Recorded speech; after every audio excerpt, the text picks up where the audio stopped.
So if you guys like these sports whisper ramble videos and want me to talk more football, basketball, any sort of sport out there, make sure you guys give these videos some support. I know I don't talk a lot of sports all that much, all that often anymore, but hey, if you guys support it, I'll do it. I miss it so much, but I don't know. I don't even know if you guys even like the sports whisper ramble videos anymore. So if you guys do, make sure you guys let me know down in the comments and liking the video. I very much appreciate that. So let's just kind of get started.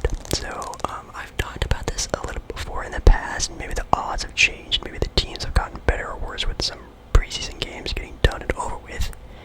And we're going to talk about who are the favorites to win it all this year. I know, just jumping straight to the end of the story and seeing who are, I guess, the favorites to win this Super Bowl this year.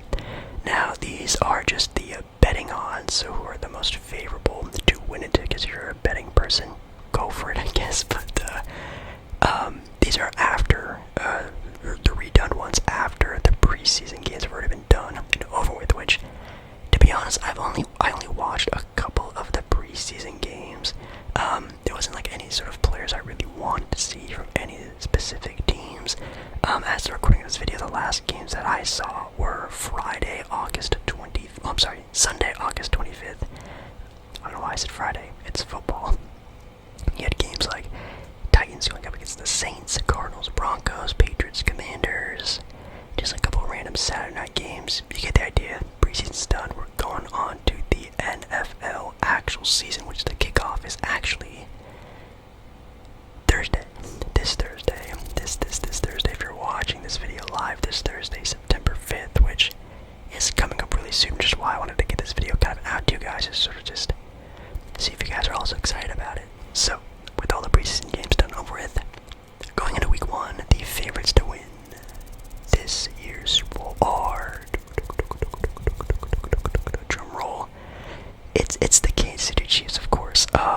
It's such an insane thought that the Kansas City Chiefs could win a three-peat Super Bowl, which I don't think has ever been done before. Maybe, I don't recall Tom Brady winning 3 in a row. Obviously, he went to many Super Bowls in a very small, compact time period, but I don't think he won 3 in a row with the Patriots. If he did, my bad. But wow, 3 Super Bowls in a row. I mean, Patrick Mahomes has already cemented himself as one of the greatest of all time at that quarterback position. If they get the job done this year, that would be insane. They are around, give or take, a plus minus, they're a plus 500. It's actually giving me odds from like a bunch of different websites, so like FanDuel, MGM, ESPN, blah blah blah. So it's about 500, give or take, plus 500. Second, possibly just the runner-up, as they were last year. They might be the runner-up again this year in the San Francisco 49ers. I like the Niners. They didn't really do anything too crazy in the offseason. I don't think, if there's any sort of big-time NFL news that I don't know about, missed out on trades, free agencies, the draft picks really make a big difference, let me know, obviously, down in the comments. I don't tune in too much to the NFL offseason like I do the NBA offseason. I'm glued into everything. But the NFL, I'm a little bit more broad picture. But the San Francisco 49ers are second with about, again, a give or take plus 600. I like that. I think it makes sense. They're going to be a really good team and probably the team to beat coming out of the NFC. Third, we have the Baltimore Ravens with a jump of a plus 1,000 on the betting odds. So you go from about 500, 600 to 1,000, doubling the odds of potentially going to the Super Bowl. And I know odds aren't really the best way to sort of look at teams and sort of how, I guess, favorable they are to make it to the Super Bowl game, which is very hard to do. The Baltimore Ravens, again, you really gotta look at it as, can Lamar Jackson stay healthy enough? That defense, what they got going on offense, well, how about this? They're in third with plus 1,000. Fourth are the Detroit Lions, also with about plus 1,200, you should say. Some of them give them plus 1,000, some of them give them plus 1,200, so about 1,100. Do you think the Baltimore Ravens have more of a chance to make it to the Super Bowl than the Detroit Lions? That is honestly a really good question, and I don't think it's one that I have, the knowledge to really give that opinion. last year was the Detroit Lions' best year to make it to the Super Bowl. And obviously that game they had with the 49ers was a crazy game. Oh, man. I think the Lions do make a lot of sense there. I think it's really close in my opinion. I think it's very close. It wouldn't surprise me if the Lions did make the Super Bowl. It would not surprise me. And that's all I gotta say about that. Could it be Baltimore too? Yes. Then you have the Philadelphia Eagles, top 5 with a plus 1300. Cincinnati with a plus about 1400. Then you have Houston. Yeah, they're very young. Houston and Texans are 1, 2, 3, 4, 5, 6, 7th. 7th in all of the NFL odds of winning the Super Bowl. Which, man, CJ Stroud, man, they love him. They love that guy, CJ. I think he's great. I think he's really good. They are ranked above teams like Buffalo, Dallas, ranked above the Rams, ranked above Miami, ranked above the Jets. Interesting. Like I said, there's Houston, Green Bay, then you have the Jets right there. So, man. I have seen a lot of sort of talk around the Jets recently, and sort of around Aaron Rodgers and how he's going to be for this team, and just how Aaron Rodgers acts in general. He's definitely an interesting guy, that's for sure. And I am excited to see what they do. Of course, the Jets, one of the best defensive teams in the entire NFL. Obviously having Sauce Gardner and whatnot, and all the rest of the guys that they have. Putting on Aaron Rodgers over there, sort of hopefully enhancing that offense that they desperately need. I can see them being maybe like a Cinderella type of team.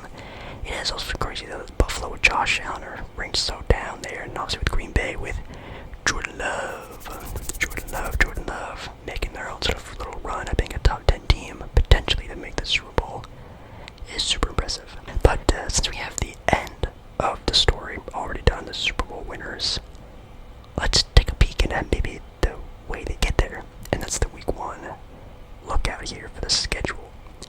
Alright, so here we have here the NFL Week 1, and I'm not going to go through all the games because there's like 3, 6, 9, 12, there's maybe like 13, 14 games. I think I might be a little too long for a video like this. I'll just go over the games I really want to go over. Like, of course, the first matchup, Thursday night football, September 5th, the first game of the year. Ravens versus the Chiefs, and my God. Yes, actually, will I be watching this game? I'll try to definitely be watching this game. Chiefs versus the Ravens in the first game. Now, this is going to be in Kansas City, so a little bit of an edge to Kansas there, of course, with Kansas City. Also, this probably being their Super Bowl return party, showing everyone, they're here to stay. I think I will probably favor Kansas City in this matchup, but it would just so not surprise me that the Ravens try to steal this one. I think no matter what, when you are a team in any sport, whether you're winning the Super Bowl or being the NBA champions, the World Series, the team you're going up against wants to steal the night from you. They want to steal the very special first game back. Everyone's still riding the high of you guys winning the championship. It would not surprise me if the Rams. If the Ravens did win this game, Lamar Jackson, all those guys, the MVP, stealing one away from the champs. I think this is going to probably, already spoiler alert, be the game of the week. It's going to be a close game. I'm going to be thinking of like a combined score of around 50, and it's going to be fun. But I'm not going to bet against Kansas City because they're Kansas City. They're just always win no matter what. And then already ripping off of that, Friday, September 6th, still technically the Week 1 matchups, of course. Packers versus the Eagles in Philadelphia. Whoa, that's awesome. Philly, in my opinion, is still a big-time team. I think they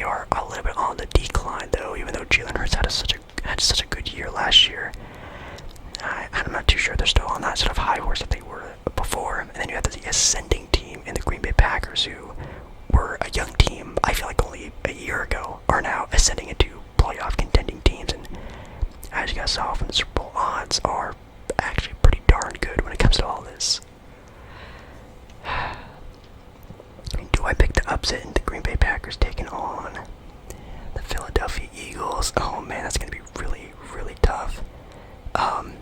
Oh. Oh.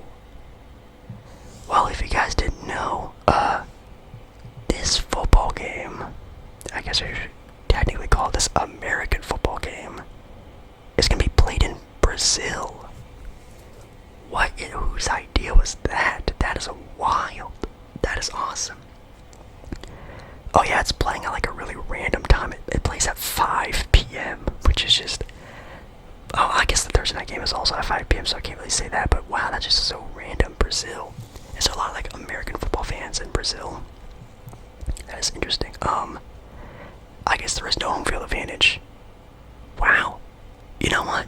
Whatever. Let's go with the Green Bay Packers. Maybe the shake of not being at home will maybe hinder the Eagles a little bit. And I do think the Green Bay Packers, as a young team, really fiery, a lot of adrenaline in this game. I think they're gonna play like, hey, we're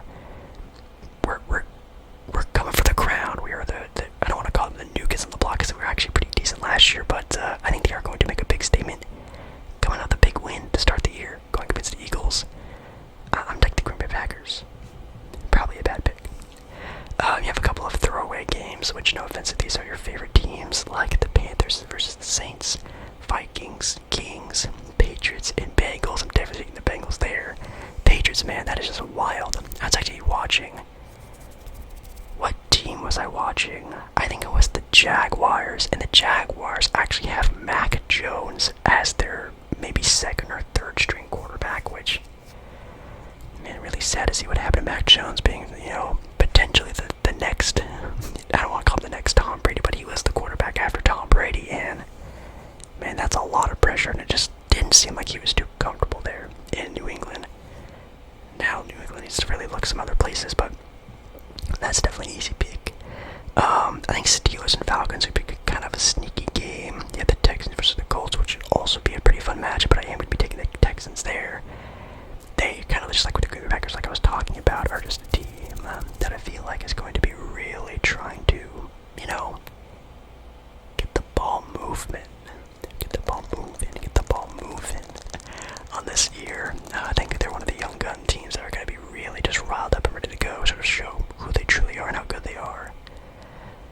Cardinals and Bills could be kind of sneaky, but it is at home for the Bills. Definitely taking the Bills to win that one. Titans, Bears, kind of a toss-up, but Bears are, I think, a team that I think everyone in their off season sort of saw how I don't want to say sneaky they are. They definitely just improved.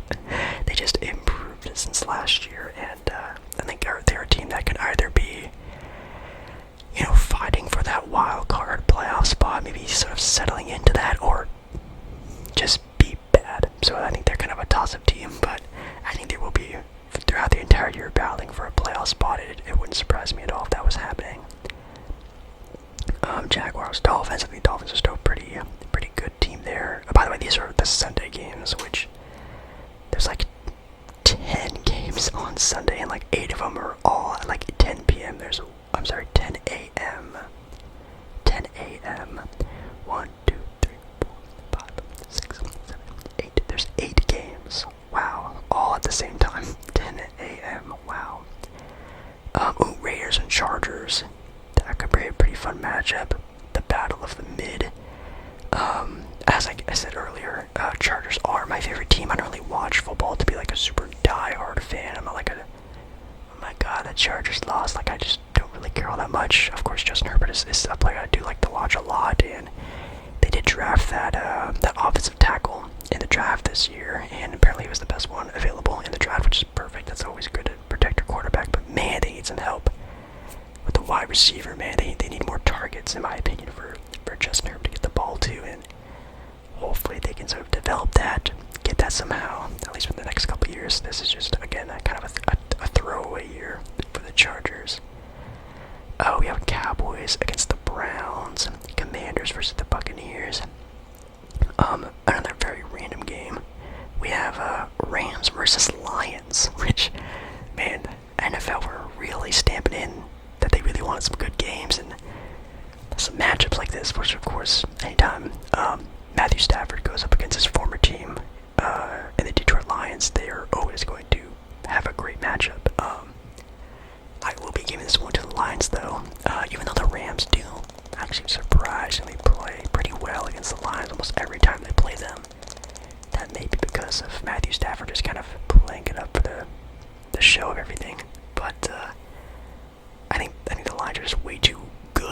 obviously with the Rams losing Aaron Donald and just I do think their offense is really good though with what's his name? It's obviously Cooper Kupp, duh, and then Puka. I think is his name. Sort of an ascending star himself there. They have what it takes, but I still think the Lions are just better overall. And the last game of Week 1, Monday Night Football, ladies and gentlemen, Jets versus the 49ers. The official debut, technically, of Aaron Rodgers now. Aaron Rodgers was a big deal coming to this team last year. Obviously didn't play, I think, at all because he got hurt. I think he tore like an ACL or some sort of major leg injury, which at his age is kind of a yikes, but he seems fine, he seems mobile, and going against the 49ers will be a great test to see where this Jets team is. And obviously not going to waste time doing this. I think that the 49ers are going to win, but I do really want to see how the Jets perform this game. Now, if it's a close game, it's really, butting heads and really gritty. That's what I'm really looking for. And obviously, if the defense just can really hold up against a great offensive team, the 49ers. Obviously, you have Brock Purdy, McCaffrey. Well, I don't know why I said Brock Purdy. Names for McCaffrey and everyone else on that roster. I mean, if it's a close game, I think the Jets are actually going to be a legit contender, and it would be really interesting to see how Aaron Rodgers does as well, having his first game back in a very long time. Let's see if the age, old question of father time, is going to be with Aaron Rodgers. I guess we'll have to wait and see, but yeah, I think for sure, Jets, 49ers, Rams, Lions. I think Texans, Colts will also be one of the games I will be wanting to watch a lot. Packers, Eagles, and then Ravens, Chiefs are my 5 games that I will be actually locked in to watch. All the other games maybe will be on like the, what's it called? Like the Red Zone, or whatever that's called. I'm really excited to watch those 5 games, but all the other ones are a bunch of just random football games, which I guess, man, I'll take any sports right now. That's also kind of a reason why you guys don't really get a lot of sports talk from me nowadays. Past like a month or 2, maybe even longer than that. There's just no sports, and no offense to any baseball fans out there. There was some soccer, football on earlier. The Olympics was a lot of fun, but man, I'm ready for fall. I'm ready for basketball.